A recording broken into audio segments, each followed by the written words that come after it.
All right, welcome back, everybody. And we are here with Lauren of High Caliber K9, someone who lives and breathes high level dog training K9 athletics. I'm going to read from the paper because I don't want to miss a thing. She is a protection sports competitor, a dock diving handler, Space Coast Police K9 competitor, trainer of some truly incredible working dogs. She's also the powerhouse behind High Caliber K9's. Please welcome Lauren Helfer. And Lauren is a nationally respected trainer, competitor, and breeder specializing in high drive working dogs. She's the founder of High Caliber K9. She trains and competes with Belgian Malinois and Dutch Shepherds in some of the most demanding dog sport arenas, including protection sports, dock diving, the Space Coast Police K9 competition, as we talked about. She and her dogs have consistently earned top placements. She's known for her clear communication, high performance training methods, and deep understanding of working dogs, genetics, and also she breeds exceptional working line Malinois and Dutch Shepherds. Her dogs are placed in sport, law enforcement, and experienced active homes across the country. Lauren's mission is to educate the public about responsible working dog ownership, promote high quality training, and showcase the extraordinary partnership that can be built between humans and dogs through structured sport, teamwork, and trust. Lauren, thank you for joining us today. Did I miss Thank you for having me. Did I miss anything? No, you're about covered more than I could think of. All right, cool. Well, that's the benefits of AI, right? So, for people who haven't heard of you or don't understand how you even get involved in something like this, what, how did this become something part of your life? Well, I started with horses. I was a barrel racer, and I, trained a lot of some crazy horses where I got really injured. So during that recovery, where I shattered my collarbone, um, broke a couple bones as well, other bones. I wondered, what can I do? I need to train something. I need to work with something. So I moved to dogs thinking that it'll be a lot safer and cheaper. It wasn't. So you thought until the sixth, the seventh, the eighth dog, right? Oh, that's cool. Yeah, right. And it's funny because I have horses now too, so nothing much has changed here. So did you jump straight into training to breeding? What was your first foray into the dog world? I started with training, and then I moved to sports, and then I realized that the breed in itself, Malinois and Dutch Shepherds, there's a lot of them that shouldn't be bred.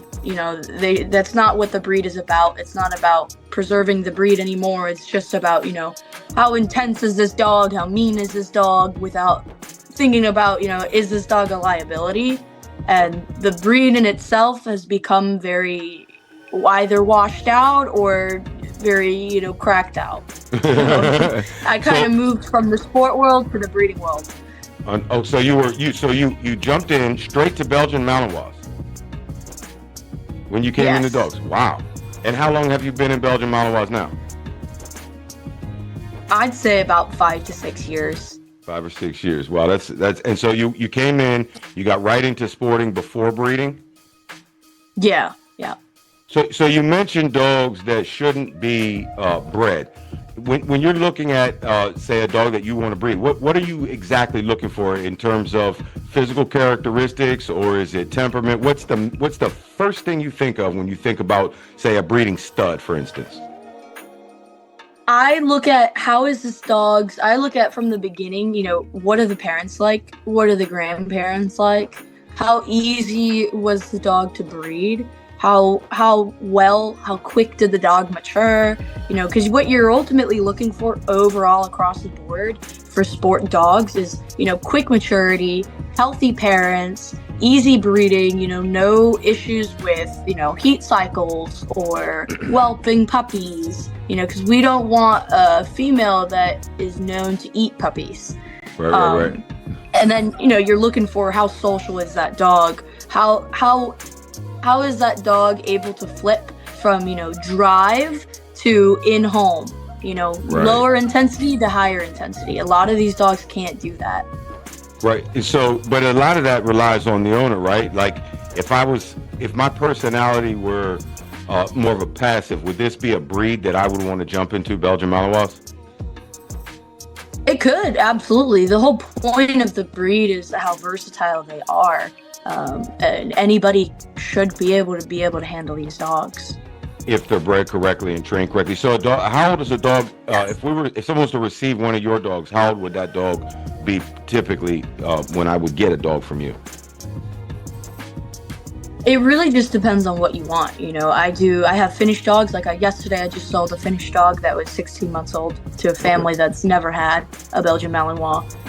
And then, there's dogs for the normal working people that want a little bit more intensity and headaches.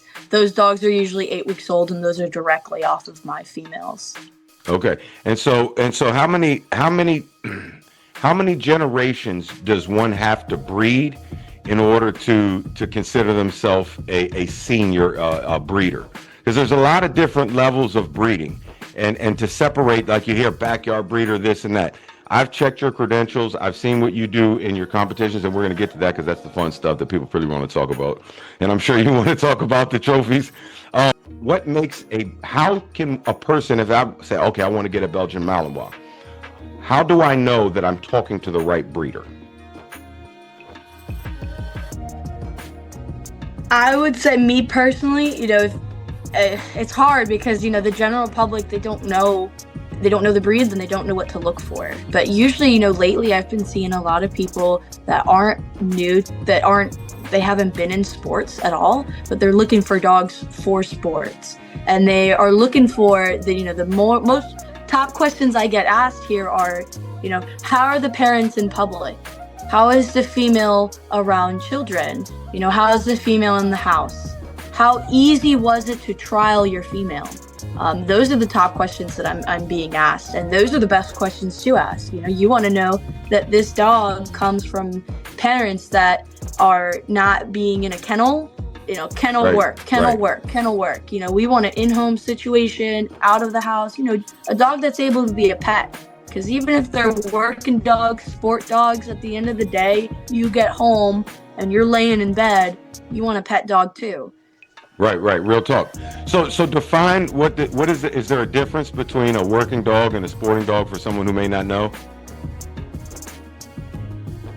Oh yeah, I when I think working dog, I think police caliber dog, and then when I think sport dog, I think detection. So police caliber dog is going to be typically a little bit more unhinged, more pressure, more independent thinker. Not all about the handler, but more about how do I get this suspect? How do I bite this decoy? I'm never gonna let go.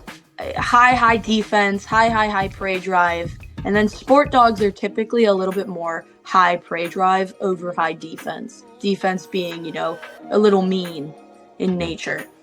So there's a totally different training regimen for something like that? Then, can you take the same dog and train for, say, sporting and then also for working? So, like, I know that you competed the police canine out there on the Space Coast, and so when you're competing, how does the same dog know? Okay, this is for sport and this is for work. Is there different training? What does that look like? Oh yeah. You could tell, I know you were there, you saw those police dogs, but you could tell it was very difficult for them to let go. They Right. didn't want to stop the fight, is because that's what they're trained for. They're trained to go in that fight and enjoy that fight, and that fight is the highest level reward. As opposed to these sport dogs who, they're okay with the fight. Some of them enjoy the fight, but it's not like the top of the world for them. The most important thing for them is that bite and their handler's appraisal. So, how you train them, how you breed them, how you raise them, what you're looking for is so different when you're thinking, working versus sport. You know what? I noticed that when I was there, I was like, man, and I that's exactly what I thought. I saw that the police dogs didn't do incredibly well compared to the civilian dogs at, say, the obstacle course. I noticed that they were very interested in the decoy, and that's because they is that purposeful, that they don't want to get confused. Like, I know, like, if you take a football player and put him into baseball, he's not necessarily going to thrive. I personally don't think so. I think it's just it's hard. It's hard for those handlers who, they don't do a million sports. They aren't training for like PSA, which requires a tremendous amount of neutrality and clarity in a dog. So it's not something that they considered to train. The police dogs, they want them to bite. They want them to not care what they're biting or how they're biting or who's hitting them or anything like that. So they purposely made these dogs feel like that bite is all they want. So now they're doing this competition where it's like, no, not anymore. Can't have that bite. Right. It's hard for them. I'm glad that you clarified that. I heard some when I was walking in and out, I heard people saying, "Wow, the police did that, was unimpressive," and I thought to myself, that's because they don't act. This is play. They don't know how to play. They know how to work. So I'm glad you clarified that. So let's go. Let's take us back to Friday night. So let's take us back to leading up to Friday night. You had this once a year competition, the police K9 competition. Is this a big deal for your kennel? No, I wouldn't say so. No. It's just fun? To me, it really depends on the sport, and very minimal are for fun anymore. Is because, I put so much of myself, so much of my time. I wake up super early. I run a farm too. So this isn't everything to me. Oh, wow. Yeah, I have horses and pigs and sheep and, a bunch of stuff I manage as well. And so for me, the biggest event of the year is going to be anything PSA. That's the big deal for us. We take it like it's a big deal when we get there, but it's all a big deal. It's all just kind of measured out. Which one's more intense? Which one's more important? And PSA is Protection Sports Association. And now, when you're competing PSA, are you competing against other dogs, or are you competing for titles, or is it both? PSA is more so you're competing against yourself. You are competing against your handling and your abilities, and you're really showcasing those abilities. Because, you have to think about it. You step on that field, and I've seen people get asked to leave the moment they say no. I've seen decoys. Dogs get sent into a room with 4 decoys with chainsaws, and that dog has to know to only bite that one decoy, regardless of the other decoys with chainsaws running around screaming. So now this is level 3, or is this level 1? Where are you at when you're seeing That's this kind of level stuff? 3. Okay, so if I'm a rookie and I'm saying, okay, I got my Belgian Malinois, are you going to provide me? I come to you and I say, do you provide the after support? Will you give me a little direction on where should I start? Is there any kind of? Yeah. Okay. So you like to see? Have you ever competed against any dogs that you've bred and you met them in the ring with your dogs, or in any kind of event? Have you seen dogs that were not, that they came from your yard but they didn't stay in your yard, and then you see them out at a PSA event or something like that? Oh yeah, I've had dogs that I've sold at PSA events for sure. You need a special dog. You tell yourself, I want to start PSA, I'm getting into this club, but my goal is a PSA 3. And you have to think about it, only like 50 dogs in history have a PSA 3. Oh, wow. You need a special type of dog. Yeah. You definitely need. Yeah, you need a dog with a background in PSA, a stronger dog with more handler orientation. There's so many different things to weigh. If you want an entry-level dog, you can find that, and even then you still need a certain type of dog to do that kind of sport. Okay, so let me ask you, let's go back. So let's start at the beginning with PSA. So you got a dog, you want to start in a PSA. What's the first thing that my dog's going to need to do to get its first certification, for lack of a better word? Is that the So P? you'd be looking at the PSA PC. That's PD. the entry level title. Yeah. And what would my Um, dog have to perform in order to earn that? so you have focused healing. You know, that all across the board is looked at highly in PSA. And that's You want the focused healing. That's the videos we might see on TikTok where there's the dog looking up, walking directly, and taking step for step. So that's focused healing for anyone that doesn't know. Yeah, Okay. that focused healing is that direct, super high engagement at that handler. And then you have, about turns, you have downs and motions, you have recall. So you go, the first thing you're going to do, like if I'm in the show ring, the first thing they're going to do, they're going to see my dog stack. They're going to do a down and back. They're going to do, there's certain checks. Okay. Yeah. So you're going to go, is there a routine that is all in one? You just know what to do? Or is it, boom, you've done your focus healing and then it's boom, on to the next thing? How's the transition there? It's all one. It's all one field. It's all one routine. The judge is right there. The steward is right there next to you, telling you as you go. You're walking forward. They tell you left turn. They tell you fast pace. They have gunshots go off. Wow. It's all in one. Yeah. Very cool. Very cool. And is it something the dog can recognize a pattern with, where every dog is doing the same thing and it's the same? The dog has an expectation on what to do, so you can train it at home, or? I'm glad you asked that. That pattern is what is a lot of people's downfall in this sport, is that you don't, you pattern train everything and then you get on that field and one portion of that pattern is missing, the dog breaks. So you want a dog that's not trained to that pattern and just trained to you. And your word is the most important thing to them. Whatever you say next, they're looking for it. Wow, that's really cool. So going into, and how many dogs currently and how many dogs total have you had do PSA work, like actually perform PSA events that have gotten, got their titles, PSA 2, tell us all about it. Like brag a little bit.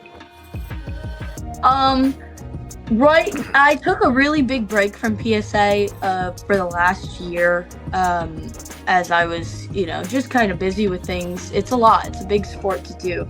I have my dog Reaper, who's finishing up the PSA 2s, and then I have my dog Venom, who's going into the PSA 1s, and then Psycho, who's also going into the PSA 1s as well. But, they're really great dogs, but I personally feel like the only dog with the caliber for the 3s is going to be Reaper, the one that's finishing up those 2s. She's the only one that's going to have the when you say have the credentialing, I mean meaning the intelligence, the drive. I mean, give me the whole thing. Is this a long term? When you're going into PSA 2, how long is the course? Oh man, I mean, it's pretty long. It's pretty intricate too, and you have no idea what it's going to be until you step on the field. Then they tell you, now you're doing this. It's not written down like the PDC and the PSA ones. So you have no idea what to prepare for. You just hope that you're prepared for enough things. And that's why it's so difficult, and it's pretty long. They expect you, though they have those 2 decoys, on the field, and your dog's healing, and they expect your dog not to touch those decoys, and those decoys are screaming and they're right next to you. I've had them spray me with water. I've had them have me sit in a wheelbarrow while they wheel me around.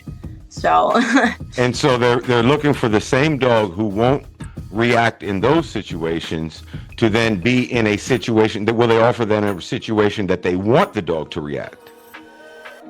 Yeah.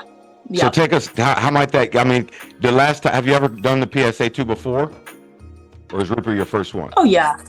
Okay, so I've done it. Take us through, what was it like? Oh, stressful, emotional, because, you put so much work and so much time and money and hours and hope into, now you're here, you're on this field. You hope that your dog woke up and she loves you enough to do all these things. Because most of them, they go on that field and they go, woo, right, bite the decoy as soon as they start. Really? And it's so only, can you pick, now when you're picking a dog, and you go and you walk into an arena. I know I used to do this when I was showing dogs. I would look at a dog and I'd go, "That's my competition," or "This dog is good," or "This dog is bad." How are you? Are you picking them? Are you like, "Ah, that dog's going to perform well," or? It's impossible. I've tried, but it's impossible. You know, you'll have dogs that are in the warm-up area and they're looking good. They're healing, they're nice, and they're looking super clean. And then the moment they hit that start cone, dog's head goes from here to here. And then there's no getting that dog back. It's gone. You know, now it's doing its own thing the whole trial. So you're talking 1,000 hours of training gone, just because Yep. the situation. Yeah. Yep. So is it? I mean, when I said 1,000, I thought I was being generous. So how many hours would you say go into getting one single dog from your yard? You start training at how old? 8 weeks. 8 weeks. Wow. Stacking, or what is that? What does training at that age mean? It means it's just building a relationship, you know, building drive, building grip in the bite, building that confidence, and building the lure. The lure is what's going to get you through obedience. If your Okay. dog's nose is to your hand, you can shape as many behaviors as you can. So define that, please. Explain when they say to the hand. Yeah, so a puppy, you know, the picture of a puppy that you want for this sport is going to be a dog with high food drive. Because that high food drive is going to help you shape that focused heel. Because that focused heel, your hand is like this and it's right at your hip. And you want that dog's nose to be right here. So that as you fade the hand away, the dog's head stays up. Now, is there an importance in keeping the treat? Say, sometimes I've seen people put, because they're worried about their dog snapping, and they'll put the reward on the floor rather than give the reward from the hand. Is there an importance? Does that matter when you're doing that training? Oh yeah, you know, you're building different levels of value. You know, you want, when you first start, all the value to come from you. You know, and even when I'm doing pet dogs or dogs that aren't in doing PSA, that value should always start from you. Because if you're taking it and you're putting the value on the floor, that source the dog thinks of goes, "Oh, okay, well, I can reward myself. I can get these rewards away from the handler. So what do I need the handler for?"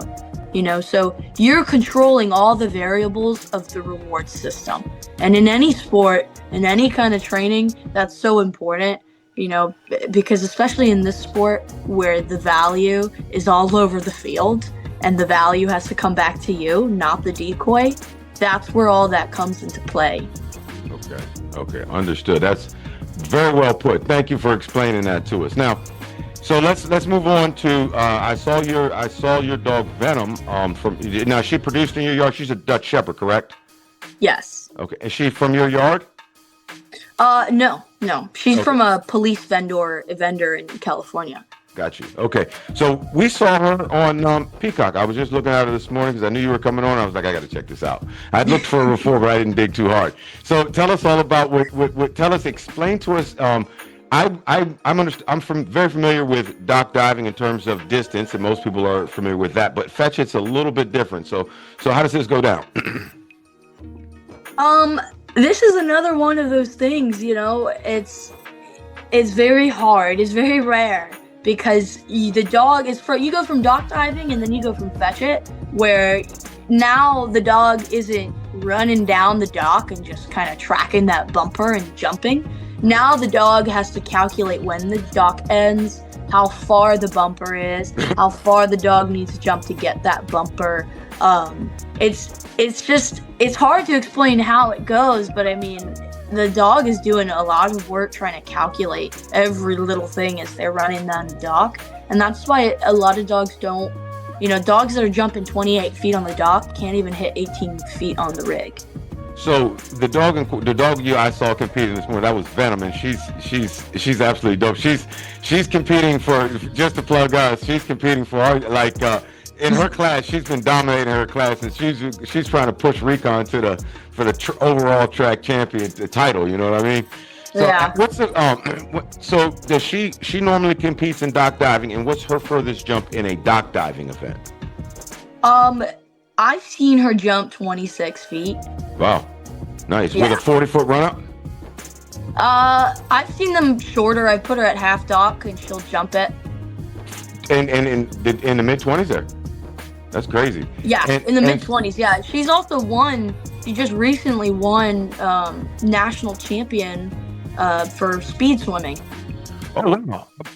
Yeah, Tell us all about who sanctions it. Where was it at? Tell us all about the journey.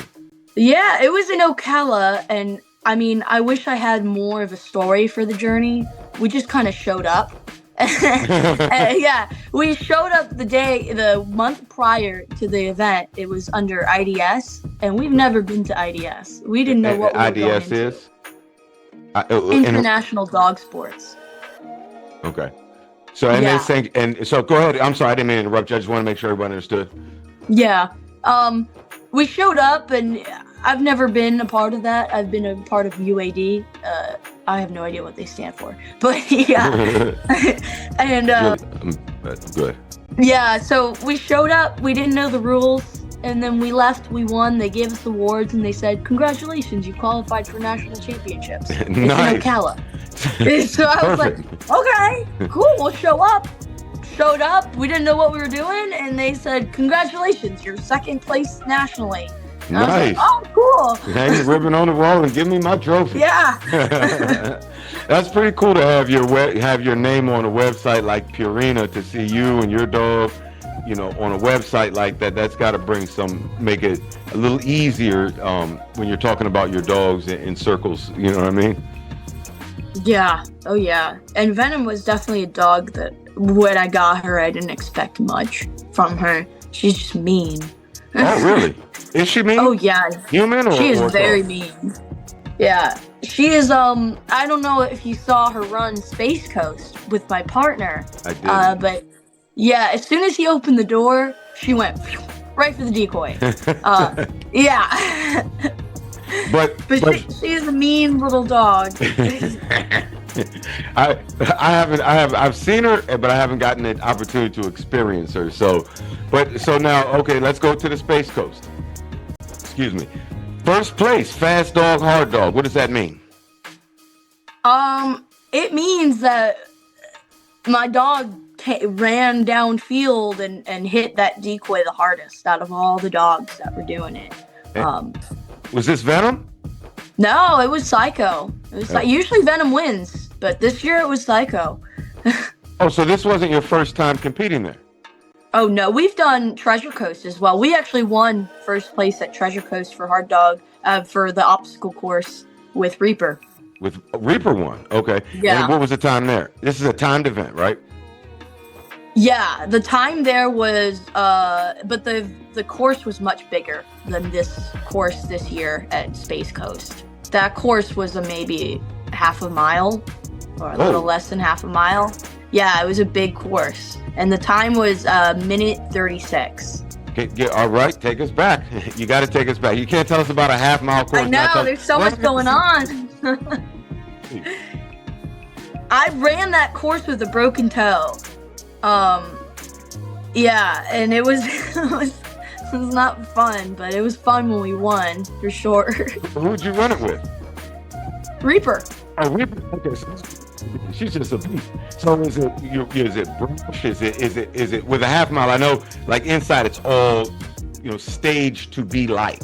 I know, like if you're going to do one world, there's more real world. You're actually out on a trail. So on a half mile course, is it indoor? Is it something that's man made, or are you real world obstacles? What's that like? It's a stadium. It's like a duplicate of Space Coast, essentially. You have the law enforcement teams too.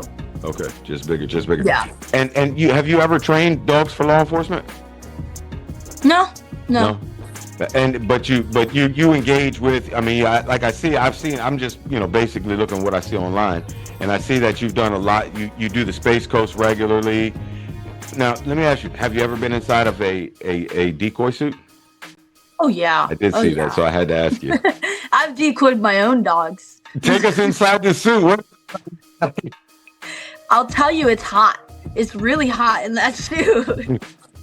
So have you ever been intimidated? Like the first time you went in the suit, I want to do it. Like in our league, I'm at the finish line. So a lot of times dogs are still coming after that lure. And like just at practice the other day, I had one like hyperextended my leg. She took me out, which I love it when they take me down. You know what I mean? So I want to get in a bite suit, but I'm a little bit like, all right, tell me about it. Honestly, it really it depends on the dog. Like if it really depends on the dog for sure. Like personally, I had a dog take me down, but it was a dog that wasn't super full. I didn't feel anything. It just kind of pulled me down. Super full? Yeah, so super full is, you have that sleeve here, and then you have the dog's jaws, and they are trained to go and bite and punch and punch and punch and come in as full as possible where there's no space left in their mouth. But some dogs can't do that. It's genetic. So personally, my dog Reaper or Psycho, I would be intimidating. I've taken bites from them, and it hurts. It hurts so much, no matter how much padding you have. If a dog's head is super big, that's when I would say be intimidated. Get out that muscle. Yeah. So, is there a difference in, I see that some decoys have their arms out and they're looking for an arm strike, and other decoys, I'll see the dog will make a decision and go, nope, I'm going chest center. You know what I mean? Is there a difference in training in that? Is that the dog's decision? It's definitely the dog and the nerve, for sure. A lot of dogs, they get scared. They don't want to bite that pocket because it's hidden. That pocket being that bicep. So if that bicep is in and it's not presented enough, then a lot of the dogs break, and they don't want to try. They'll just go for whatever they can take, which oftentimes is usually the chest or a bit of the leg. And then I've seen dogs pop off because they're just not comfortable. That bicep is where they want to be. And yeah, if any dogs are going for the chest or the leg because the pocket is hidden, then I'd say 8 out of 10 times a nerve thing. That the dog just didn't have the cojones that day. Yeah. All right. So I want you to brag about all of the titles and which dogs have them, what you've done in your yard. And then we're going to finish up with a couple of more little fun questions. I think we have some here. This has been awesome. I've really enjoyed talking with you. So tell us about your yard. Tell us anything you want anybody else to know. We got like almost 10,000 followers on our YouTube right now. You're talking to them. You put me on the spot here. I'll say, there's not much I can say. You really look at it, and that's enough. When you look at it, you see, the kind of dogs that they are and the kind of things that they can do. And a lot of kennels aren't proven females because females are not as important to them. They're just producers. So they use them as brood females. They never prove them. They never title them. They just breed them, and they don't know what they're going to produce. And if they produce good, great. They'll keep breeding them. And if they don't produce good, then they'll keep breeding them still, probably. Yeah. So I'd say my kennel is a lot different than most because all I do is I prove my females. Females are the top for me because they work with emotion, they work with heart, and all they want to do is be the best that they can be, as opposed to the male dogs that are more like, oh, I love you, Mom, but, rainbows and butterflies kind of attitude. Yeah. Okay, so for someone who's seen this and is like, oh, hell yeah, I want to do that. Without going too far, what is the very first step they should take after contacting you? No, I'm just joking. What's the very first step they should take towards getting involved? Even if they have a dog already. Can any dog, let's just rewind real quick. Can any dog, any breed participate in the sports that you participate in? I would say no. If you want like a direct answer, I'd say no, for sure, because it's a lot. Okay, they can't participate because of physical limitations, but by the sanctioning bodies, are they allowed to participate? Just if someone wanted to get out, spend some time around dogs, okay. They may not. Yeah, they can try for sure, but like weight pull. Yeah. Yeah, other sports and stuff, you have to think about the limitations of your dogs and really just kind of understand where that line is drawn for safety. Right. Real talk. Okay, so what is that very first step Is that Psycho want to say hi? That's Venom. Oh, that's all I here. said. She can say hi. Venom, come here. Venom. Oh, yeah, Mom. So what's that first step? I would say start with an easy sport, like dock diving. It doesn't matter if you're the best or not, it's a community. You want to find your community, and through that community is where you find that determination and that ambition. Because sports, it's hard. It's cliquey. Some of them are real political. You have to have the skin for it. And the best way to have that skin is to build it through, this ambition that you want to win and you want to get to the top with your dog. And dock diving is definitely the way to start that. Okay. All right. And the final question.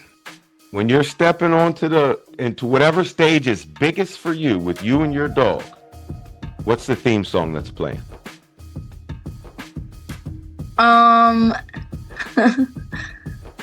I'd have to say Don't Fear the Reaper by the Blue Oyster Cult.